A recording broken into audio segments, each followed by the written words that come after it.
नमस्कार, मैं हूं श्रुति उपाध्याय और आप देख रहे हैं चुनाव आज तक। सियासत में फिल्मी सितारों की एंट्री का पुराना इतिहास है। साल 1980 के दशक से ही बॉलीवुड और रीजनल फिल्मों के बड़े सितारे राजनीति में अपना बड़ा जलवा बिखेरते रहे हैं। सियासी पार्टियों को भी इसमें सहूलियत होती है क्योंकि फिल्मी सितारों की लोकप्रियता उनके लिए मददगार साबित होती रही है। ये सितारे अपनी फैन फॉलोइंग के दम पर अपनी सीट तो जीतते ही हैं, स्टार प्रचारक बनकर दूसरी सीटों पर भी पार्टी उम्मीदवारों का रास्ता आसान करते हैं। भोजपुरी सिनेमा के कई सितारे भी राजनीति में सक्रिय हैं। मनोज तिवारी से लेकर दिनेश लाल यादव उर्फ निरहुआ और रवि किशन पहले ही लोकसभा के सदस्य रह चुके हैं और इस बार भी चुनावी अखाड़े में हैं।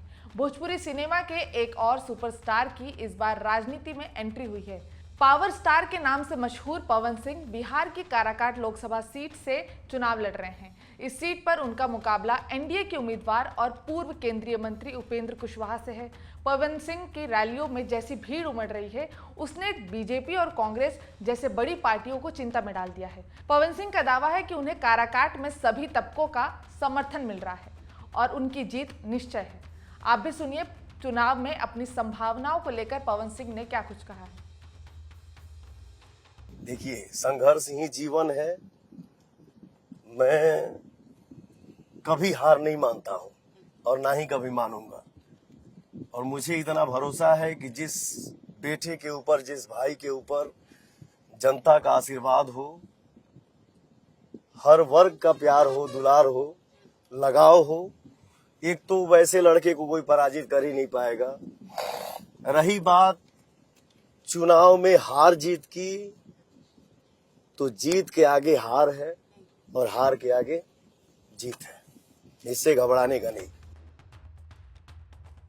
पवन सिंह दावा भले कर ले, लेकिन लोकसभा चुनाव में जीत हासिल करने के लिए उन्हें एक बड़ा रिकॉर्ड तोड़ना होगा।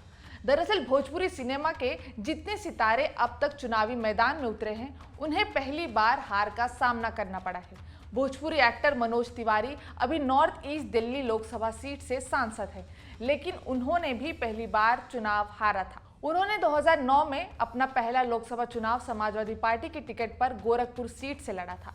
एसपी ने उन्हें माफिया डॉन से नेता बने हरिशंकर तिवारी, बीजेपी के योगी आदित्यनाथ और बीएसपी के विनय शंकर तिवारी के खिलाफ उतारा था।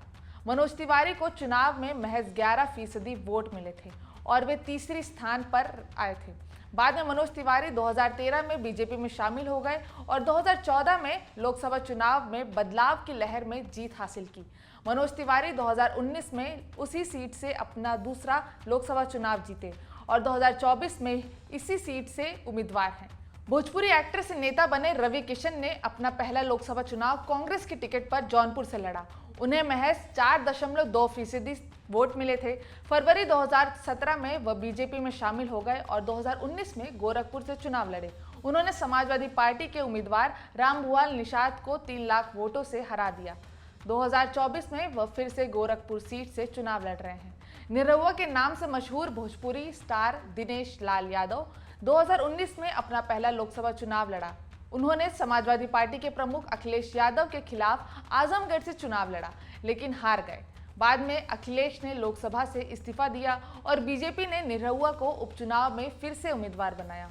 जून 2022 में हुए उपचुनाव में निरहुआ जीते और पहली बार सांसद बने। निरहुआ एक बार फिर आजमगढ़ से ही चुनावी मैदान में है। मशहूर भोजपुरी एक्टर कुणाल सिंह ने अपना पहला लोकसभा चुनाव 2014 में कांग्रेस की टिकट पर पटना साहिब से लड़ा, तब उन्हें हार का सामना करना पड़ा। कुणाल सिंह को बीजेपी उम्मीदवार शत्रुघ्न सिन्हा ने हरा दिया। जाहिर है कि पवन सिंह के लिए काराकाट में चुनौती आसान नहीं होगी। उन्हें एनडीए और इंडिया गठबंधन के साथ इतिहास से भी मुकाबला करना होगा। अब देखना है कि पवन सिंह इस रिकॉर्ड को तोड़कर पहली बार लोकसभा तक पहुंच पाते हैं या नहीं। उम्मीद है आपको हमारा ये वीडियो पसंद आया हो। अगर पसंद आया हो तो इसे लाइक करें, साथ ही हमारे चैनल को सब्सक्राइब करना ना भूलें। नमस्कार।